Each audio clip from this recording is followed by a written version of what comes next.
Cette femme vivait à côté d'Oussama Ben Laden depuis des années sans jamais avoir imaginé une seconde l'identité de son voisin. D'après les habitants du quartier de Bilal Town, les occupants de cette maison mystérieuse ne se mêlaient pas à la population. Tout ce que je sais, c'est que leurs femmes ne sortaient jamais, elles étaient très rigoristes. Parfois, on voyait des enfants ou des jeunes gens aller chez eux, mais c'était des Pakistanais.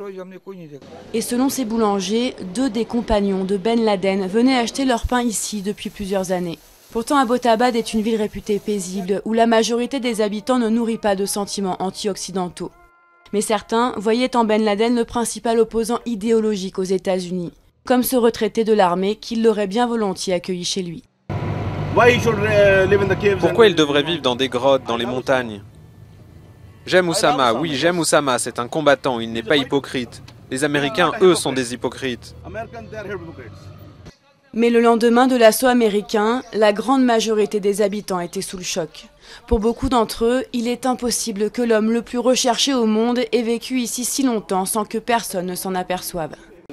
Oussama Ben Laden ne se déplaçait jamais parce que nous nous connaissons tous ici.